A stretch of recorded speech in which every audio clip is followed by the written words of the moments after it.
Ted Lincoln's Fishing Life, here to give you the recap of, what was it, July's bite of the day, right? We're in August, right? Okay. Here we are. I'm out on the water with my friend Amanda. She's going to try to catch a fish on camera for us. But I'm going to talk to you about the bites of the day that I put out in July. And we'll start with number 138. This is the Gantarel Jr., which has quickly become one of my favorite swim baits. Here it is right here. I'll talk more about it after the bite. But this was a rainy day out on my friend's lake, and I had just lost one of the biggest fish I've ever hooked. So I was a little bummed, but I kept fishing, and pretty much 5 minutes after I lost that one, I caught this one. Check it out, bite number 138, the Gantarel Jr.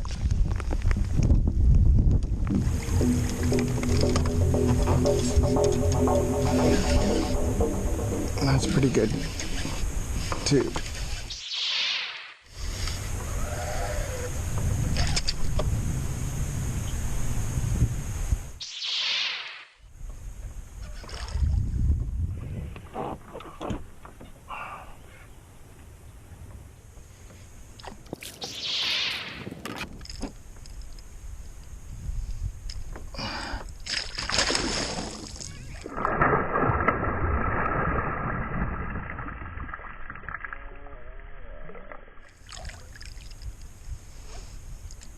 Oh, maybe more.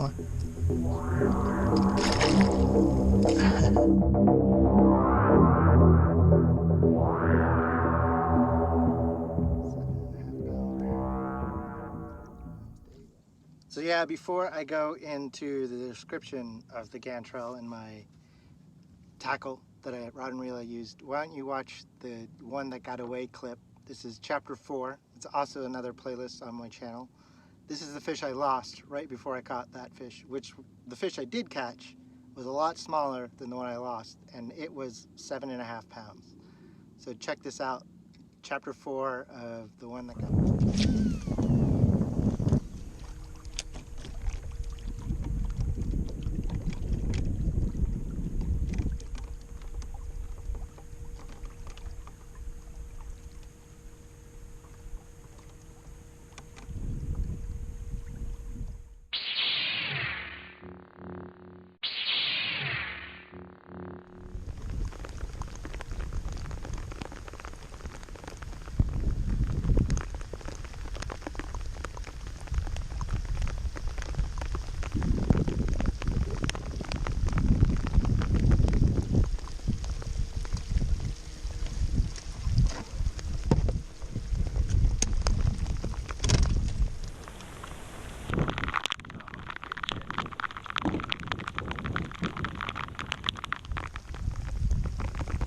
Fish. That was the one I lost earlier.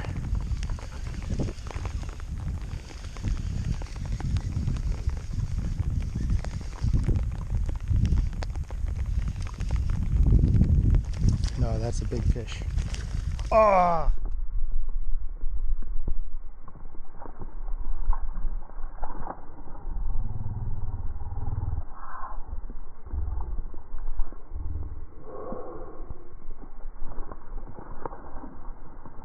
Oh, that was a 10-pounder. Motherfucker.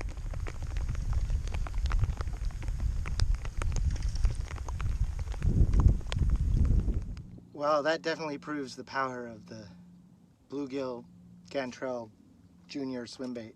Here it is right here. And this is actually the rod and reel I had it on. And this is the color that I had. This is actually a different one because I broke off the one that was in that video.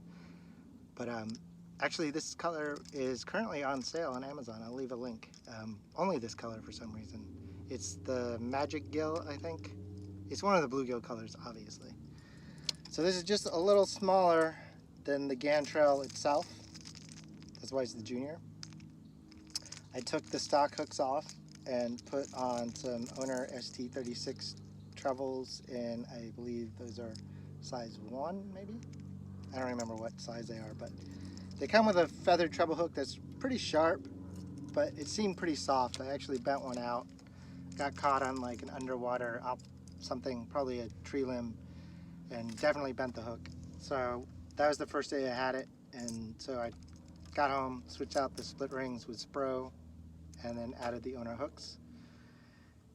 And this is my crankbait small swimbait rod that you guys, if you watch my channel, you've seen before. It's the 13 Fishing Muse, or not Muse, this is the Fate crankbait rod. It's 7.9 medium moderate, and like I said, it's for big crankbaits. And I have my 20-plus-year-old Calcutta 100 reel on there, and I added the Gomex's handle.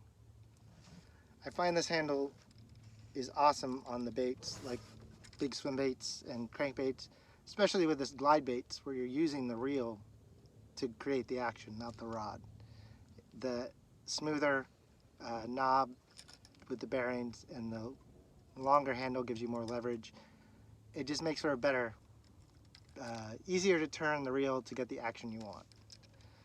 And like I said, this rod and reel combo, like I said before, it just looks like they were made to go together. And obviously it works. I mean, I did lose that big one, but you can never tell with treble hooks when they spit it out like that why you did or did not land the fish. I mean, it's had a pretty good hookup ratio.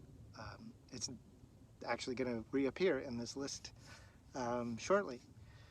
But yeah, what a heartbreak to lose that big, I would guess probably a 12-ish pound bass. But, you know, that's fishing. It's not always catching. Right, Amanda? Yes, very much so. And today, most especially. Well, the day's not over yet. We're filming this right before the sunset bite starts. It's going to be good. So then let's move on to bite number 139. This is a bait that I actually just bought on a whim on Tackle Warehouse. Where did it go? I pulled it out. Where did I put it? Here it is. What is it called? The Wiggle Wog. And if anybody shops on Tackle Warehouse, you know that you need $50 to get free shipping. And so I was one lure shy, and I bought this weird little tadpole froggy thing.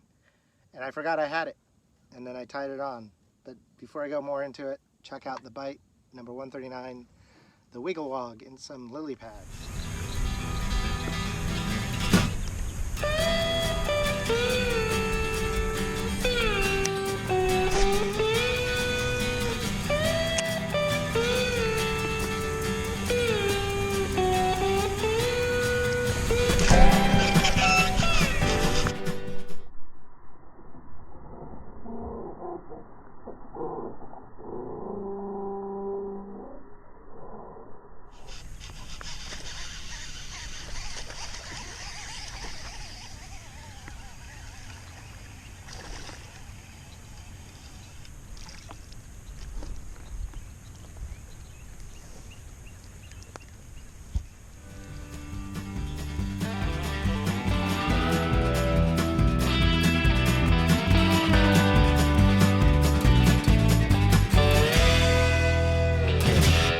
So yeah, I had totally forgot I had bought this little Wiggle Wog bait. I had put it in one of my travel boxes. And then I saw it one day and I was like, you know, sometimes you want a frog that swims, not one that you pop or, you know, chug or walk. You just need something that swims like a fish on top. And this has a unique action. It reminds me of the old Bill Dance's eel, but hollow topwater instead of the weird underwater crankbait, which I bought that as a kid, and I know Retro Bassin's even done episodes on it. I never caught a damn thing on that Dance's eel, but I caught fish on the Wiggle Wog the first day I tied it on, and it's become, I keep it with me now. I don't forget about it. It's always in my tackle box. That was only a 2-pounder, but it was the first fish that I ever caught on it, and as a bait that I bought just to fill out my Tackle Warehouse order, I felt pretty psyched that it worked. That was on my frog setup. It hasn't changed.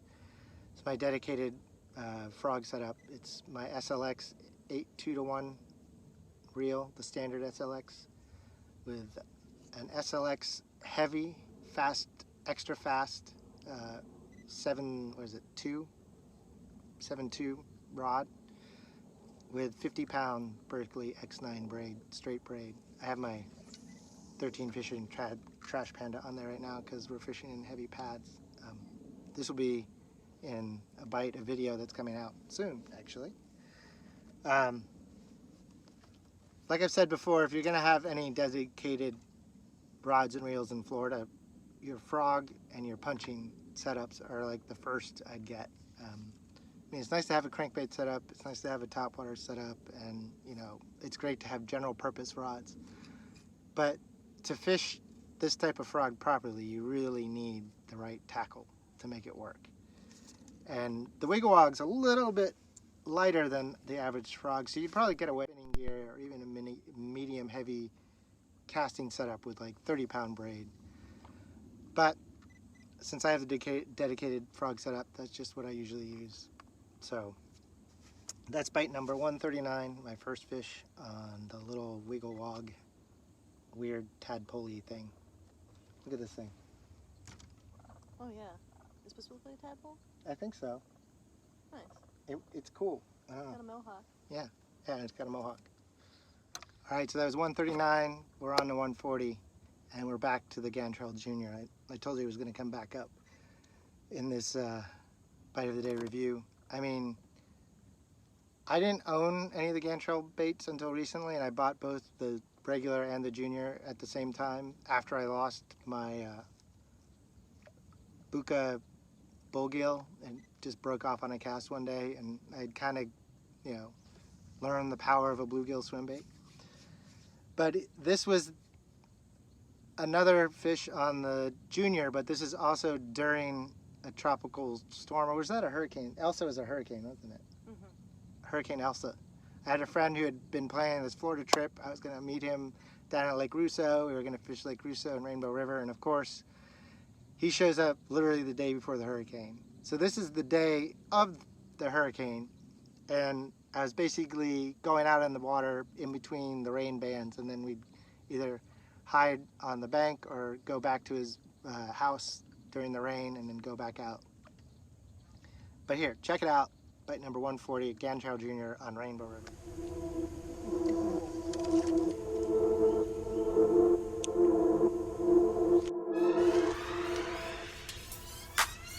Ooh, guys, there we go. I saw him eat it as soon as it hit the water. Awesome.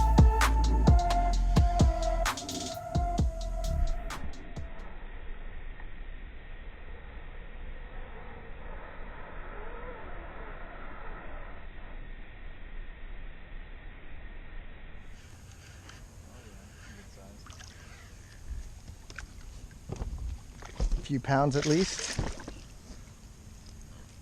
That hook's right where I want to put my finger, so sorry, buddy.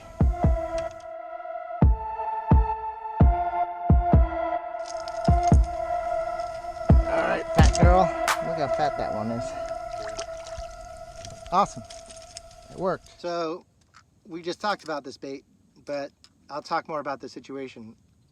There was that overhanging tree, and I had just told him a story about fishing on another lake around Gainesville where if you cast it around the tree, nothing. But if you got even just a foot under that tree hanging out over the water, you'd get a bite. That was on a frog, and I totally wish I had my camera on, but for some reason that day where I even called it, I was like, I made like 5 casts and I kept hitting the tree, not getting under the tree, and my friend's like, why don't you just move on? I was like, I know there's a fish under that tree.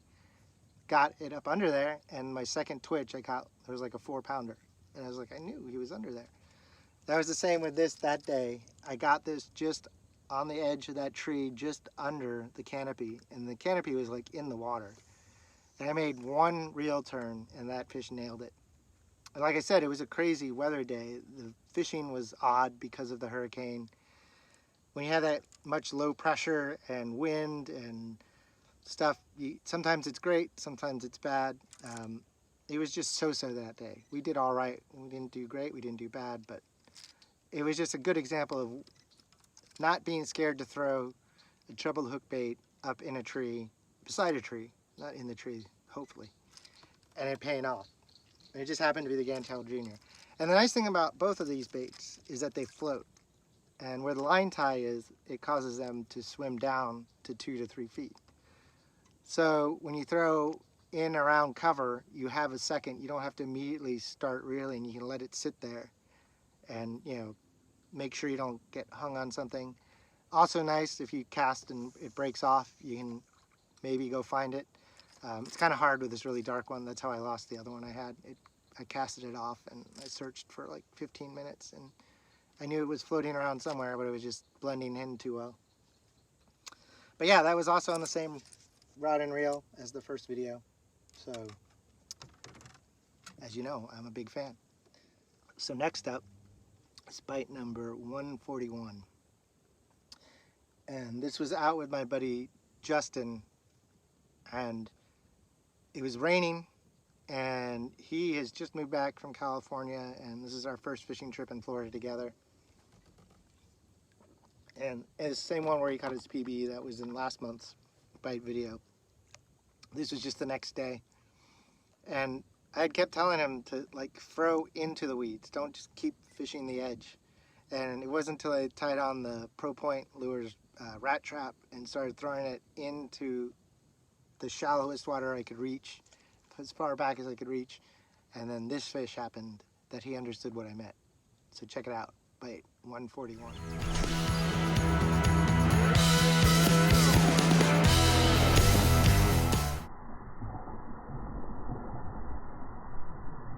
Got him. Got it. Big fish. Yes. Oh my God. I think he's still on there.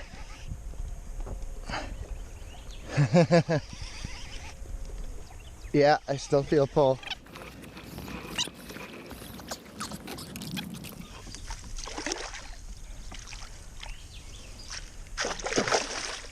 Alright, come here.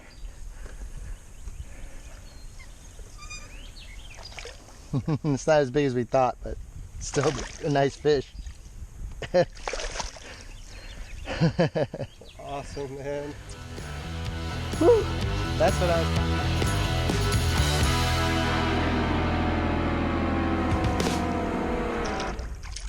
Yep, this is not the first rat video that I have with this Pro Point Lures rat trap. I'm a big fan. Mudfish will bite the appendages off, which is the only bad thing about it. It's got a unique like line through hook system, really good hookup ratio, better than most frogs even. But like I said, I was fishing with my buddy Justin. He kept casting his worm around the edge of the grass, which you should do. I mean, they do live there on the edge sometimes. But sometimes they're way in the back. And I was launching this thing up into like 6 inches of water and just reeling it back out to the edge. And I had told him several times that he should put on a frog and try it, or something, even a speed worm. I just happened to be throwing the rat that day. And it wasn't until this like 6-pounder came out of the water, to get it, that he understood. I was like, oh yeah, they can be in that super thick, like super heavy stuff. This is Florida, like they live where the food is, and that's where the food is. They're eating bluegill, they're eating crayfish, they're eating all sorts of stuff up under those lily pads, because usually there's a mix of either coontail on this lake, sometimes hydrilla depending on the other lake, or even the Kissimmee grass like we have here in the mix. And sometimes you'll be in the lily pads or near them and you hear little pops, and that's the bluegill eating either grass shrimp or little minnow up under the pads. And so when they're doing that, guess what's under them? Bass, looking at the bluegill. And that's a lot of times when you catch a fish on a frog, what they are eating.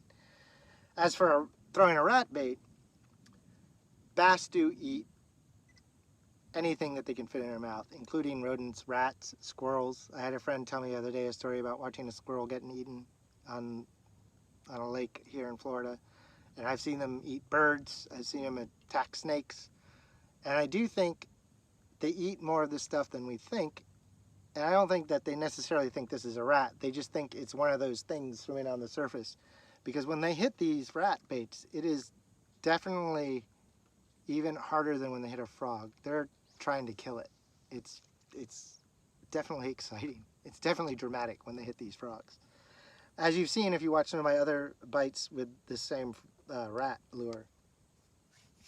And I throw that on my frog setup, same one with the 50-pound braid, the heavy 7.2. Straight braid, no leader. I'll black out the line with a marker the last couple feet to make it darker. And yeah, I'm a huge fan. I might even tie it on tonight for the sunset here. I think it might work. But yeah, the rat trap from Pro Point Lures. They're out of California. Check him out. He's small business, but I love these baits. I've got several of them now. He makes some cool swim baits too. I caught one of the fish in the bite of the day from I think June or May was on one of his swim baits that he had me try. Cool guy, small business, support him, Pro Point Lures. Bite number 141. Okay, we're at to number 142 and the Pistol Pete, the mini glide bait from G-Ratt. If you watch my channel, you know I'm a huge fan of the Sneaky Pete. I want to get the Papa Pete that just came out. I haven't been able to order one yet, but looking forward to it. But check this bite out and I'll tell you more about it. Keep your coontail under us so you can pretty much throw towards open. Oh, there we go. Open water. Sneaky Pistol Pete.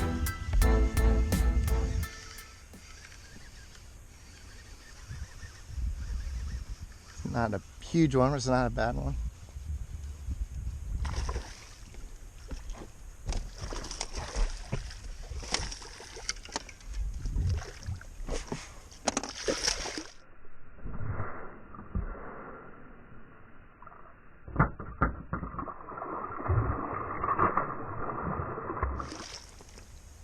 Best one of the day.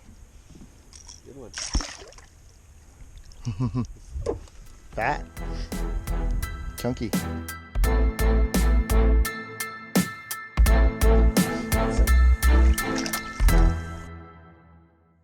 So yeah, that was on the Pistol Pete in baby bass. On a lake where I think it varies from lake to lake, but on some lakes I think the big bass primarily eat baby bass. I think that's their main forage, especially at certain times of the year. And in this lake, there's a lot of small schooling bass eating these like glass minnows, and they're out every day just feeding. And every now and then you'll be out there watching these schools eat, and you'll just hear or see something a lot bigger eating one of them. And so when I get around those schools, especially around coontail or submerged vegetation, I like to swim this little glide bait over. And it's just like the Pistol, or the Pistol Pete's just like the Sneaky Pete. It's just smaller. I do weight mine a little with some lead strips, so it sinks faster. It's so small that it wants to come up to the surface real quick. So I do that just so that it'll sink a little faster, and I put a little bit beefier hooks, just also so that it'll sink faster. Throw that on the same rod and reel that the Gantarel is on. These Calcuttas are great for glide baits. They're a little slower, so each reel turn, you're not pulling up as much line. It really helps to control that glide. As you can see in this video, that bass just nailed it. Came out of nowhere and just T-boned it. The small glides are strange because they don't get as much drawing power. Like, you'll throw a big glide bait and I feel like you'll draw a fish from 100 feet away sometimes. These little ones, they got to be near. It's more like a jerkbait that just swims a little slower on top, and that's kind of how I use it. I use it like I would use a small paddle tail, medium-sized paddle tail swim bait, or like a big jerkbait. I just kind of swim it and let it stop. Swim it, let it stop. It works. Pistol Pete by G-Ratt Baits. Awesome guys too. Check it out. Okay, now bite number 143. It'd been a long time since I'd been out to Orange Lake, and so I just went one afternoon to explore. Hydrilla had grown tremendously, and I didn't know where to go or what to start with, so I started with a spinnerbait, and I caught this fish. Check it out, and I'll tell you more about it.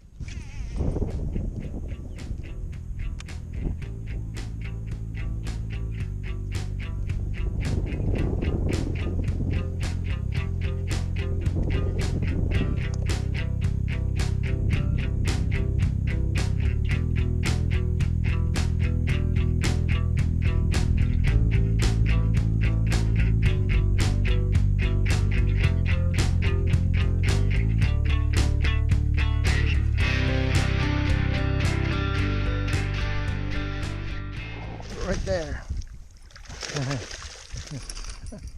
Right at the boat. Just watching the spinnerbait swim.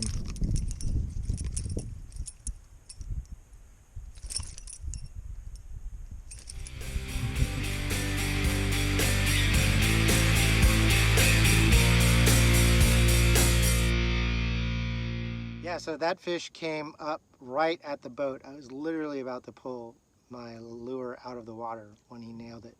I was just actually admiring how it was swimming. It's the Z-Man sling blades, which have become my favorite spinnerbaits, but I'd never thrown this one. It is a Indiana-Colorado blade mix. I don't have any other Indiana blade spinnerbaits, and this is the finesse size, so it's a little smaller. And I just thought I'd try it to see what it looked like in the water, and since it was kind of windy and I was fishing around hydrilla, spinnerbaits are good for that. I thought I'd try it, and I was literally just watching it swim, and all of a sudden that bass came out of a hole and nailed it right at the boat. It was about the only fish I caught that day. Like I said, the lake has changed so much. Just trying to find where the bass are in Florida when the hydrilla grows that fast. It'll grow like a foot a day. So the spot you went to one week, you go back the next week and you can't even get to it because it's surrounded by a mat of hydrilla. So it had been months since I'd been on Orange Lake. It definitely took me all day to even just figure out where to fish. So I was just happy to get a bite. I did get a couple other good bites that I didn't get in the boat, but spinnerbait's definitely a great search tool in that situation. And I was throwing that on my other SLX combo with also the 8-2-1. I wouldn't mind a 7-1, but the 8-2-1 works. You just gotta slow it down a little. And this is a medium heavy 7-2 fast action. I like the fast action medium heavy for spinnerbaits more than like chatterbaits. You want more of that moderate. Just because I'm usually fishing a spinnerbait around heavy cover, and I need to be able to pop it so I can get the grass and weeds off of it. I was running 30-pound braid to X9 braid to a 17-pound mono leader. I just run the leader to keep the line out of the blades. The mono's a little stiffer than the braid. I do that with the buzzbaits too. I do that with a lot of lures actually. The reason I'll run a leader is just to keep the line out of the hooks or out of the bait or out of the blades.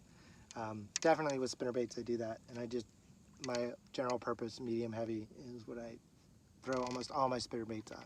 I will occasionally put it on my chatterbait rod, especially maybe one of these finesse size ones. That's usually just because I have something else on my medium heavy and I don't feel like taking it off.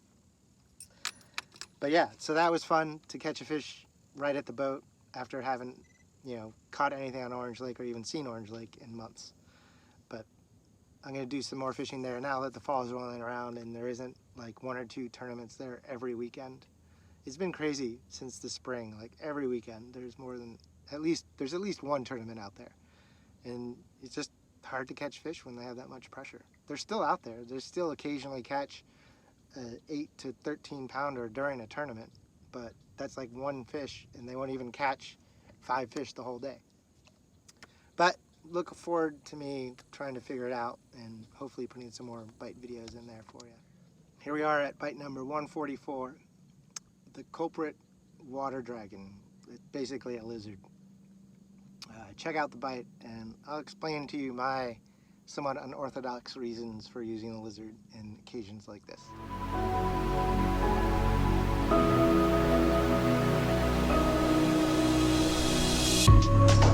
That's a good one.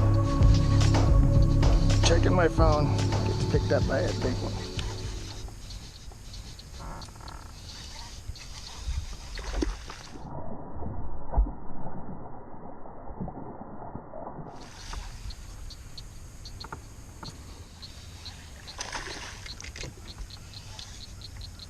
Man, it's been a while since I caught one on a lizard. Man, you're strong.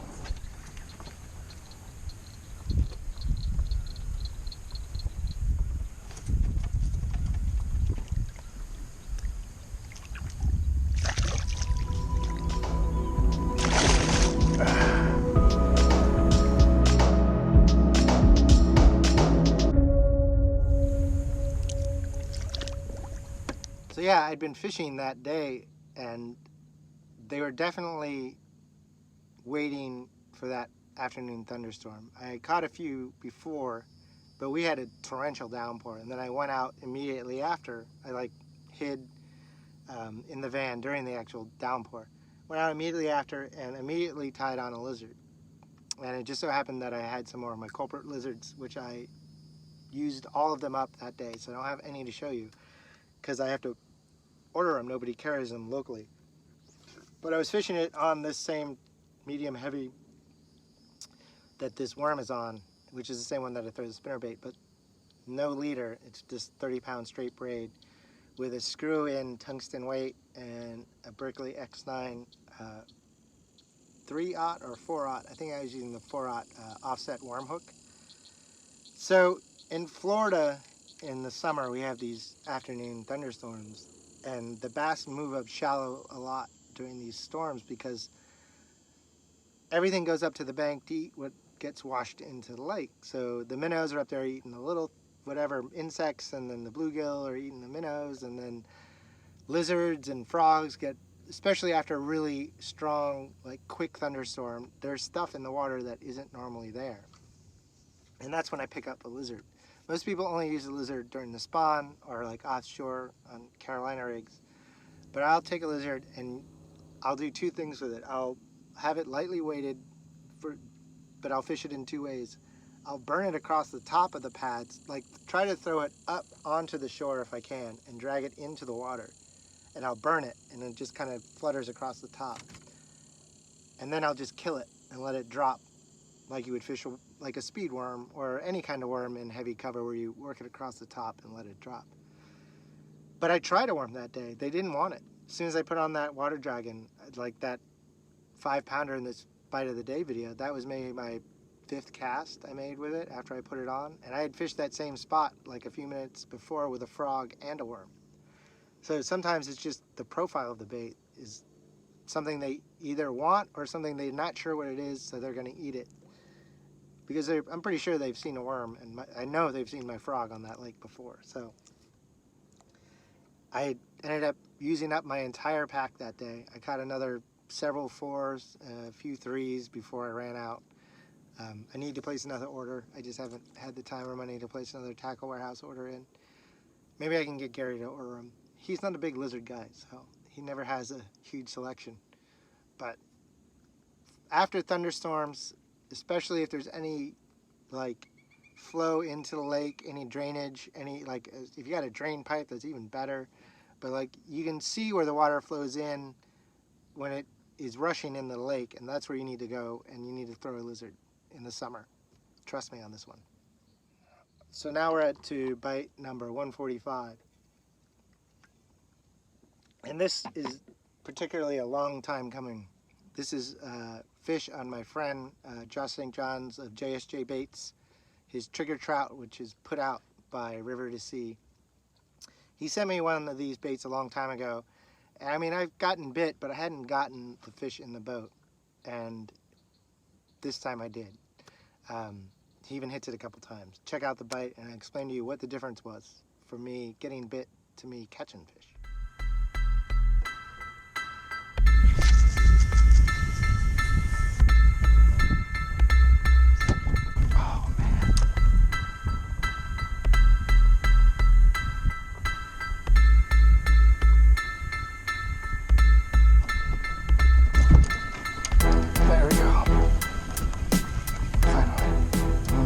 JB.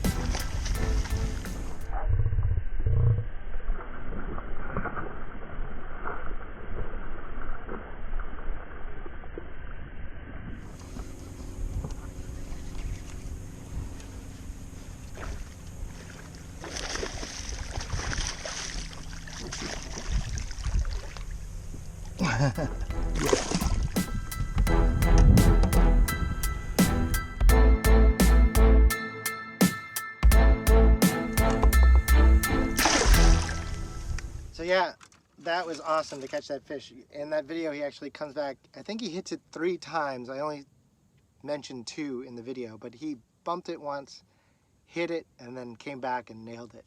And here's that bait. It's a, what, 9-inch golden shiner colored trout bait. I mean, it looks awesome in the water. And it works really great around the edge of submerged vegetation. Like the tail just thumps and vibrates and they come up and nail it. And like I said, I've had this bait for like over a year and I'd gotten bit on it, but I'd never landed a fish on it. But if you've been watching my channel, you knew that I accidentally broke both of my swimbait rods. And when I replaced them, I went one power up on one of the rods. So this is now the Defy Black that I had in heavy. I have an extra heavy now. And that was the difference with this 12 or 11-aught hook, whatever is in here. It's ginormous. It takes a lot of force to get that hook to come out. I mean, the bait's well designed, it comes out, but it's just a lot of hook to come out of a lot of plastic. And yeah, that was actually the second fish I hooked that day. The other one came off right at the boat. It shook the bait out, and it was only about a 3-pounder. But I mean, that was the first fish I successfully hooked on the bait, and then the one I caught. They turned off the big bait bite once the sun came up. That was like first thing in the morning, so I only got a few more bites on it. I didn't actually catch any more that day, but the soft swim bait bite, they murder it. It's just like a freight train, or at least they were this day. And it's so exciting. It's so cool to make it actually work. Like I said, the new rod helped. I'm also throwing that on this Calcutta 250 that you've seen before with the salvaged handle that I got off of Eric's broken reel after the Rainbow River tragedy. 65-pound braid to a 30-pound big game leader. It's the only time I use the Berkeley Big Game is on the 30-pound for the swim baits, just for the big swim baits. I don't even know if I need a leader on some of these lakes I fish it on. I think the water's dark enough that they'll hit it anyway, but I don't run a very long one, and it gives me a little shock absorber at the end to help set that hook. But yeah, the JSJ baits trigger trout, it gets bit. I mean, a lot of people think it's too subtle is what I've heard, but if you watch this tail, it is just thumping in the back, and that's all you need. And this thing is just moving straight through the water. And I mean, you don't fish it like a Huddleston, you don't fish it like a paddle tail, you just kind of right in the middle. It's almost like reeling in a spinner bait. You just kind of steady, and I put a little pause every now and then or speed it up with a half a wheel turn. And finally got nailed. I just got his new baits, the new hitch. I'm just waiting for the hooks that I need for it. It needs a special 9-aught hook, and nobody had it here. So hopefully I'll have some video of that soon too. But River to Sea puts out that bait. Check out his baits are JSJ baits. He sells those separately. Those are all the handmade ones and hand-painted ones, each one. He's out of California. Check him out. All right, here we are at the last bite of July of 2021. And this is another Crankbait water vole bass. This is probably the most dramatic one I've caught. I actually kind of forgot I had this footage, and I just looking for something else. And I was like, oh yeah, I caught that fish.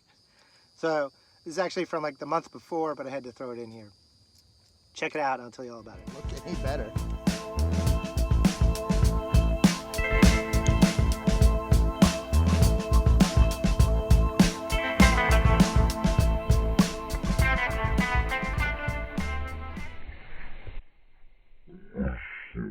I saw that guy come up. Did you see that? That's a good one. That's a really good one. Got that net? Yeah.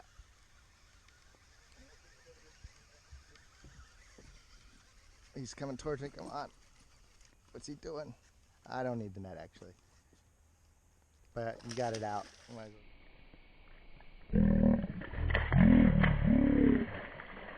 as well use it. 5-pounder.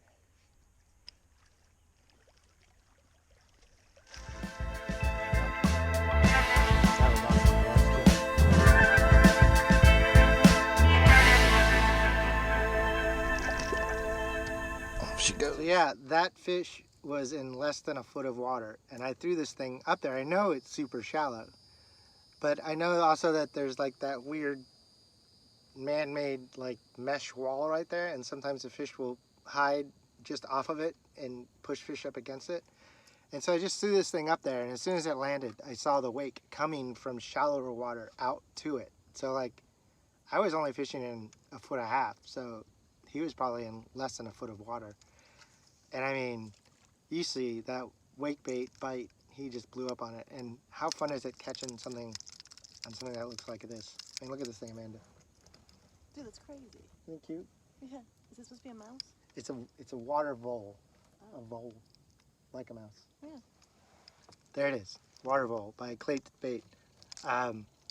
It's just a little smaller than most of your wake bait rats too, and I think that just makes it more versatile. With this square bill, also you can swim it over cover and it kind of bumps off. I have a couple of the G-Ratt rats that I'm just now starting to fish, and they don't have a lip, so you just have to fish them a little differently.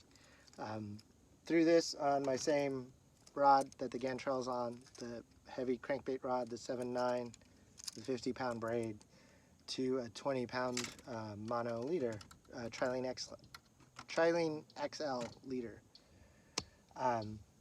Don't be afraid to fish these baits shallow is all I can say. That was on a rainy, cloudy day. I hadn't had any reason to think they were that shallow other than I usually think bass are shallow, so I always at least try. And he came out of nowhere and nailed it. It was just so much fun. Just like the Pro Point rat, there's something about these rat wake bait type baits that they just are extra vicious and mean when they hit it, and it's just that much more exciting. I'm going to try to pick up their bigger one and their smaller one eventually. Just very well made, awesome little bait. I need to replace the tail. Mine got bit off, but it's still enough to wiggle, so I haven't worried yet. I don't have a white worm. That's the only reason I haven't replaced it. Probably put a black one or a brown one on there. But yeah, the Crankbaits water vole, if you watch my channel, it's not new. Same rod and reel that the Gantarel's on. Awesome way to catch a fish. So yeah, that's the wrap up for the bite of the day for July of 2021. Thanks for checking it out.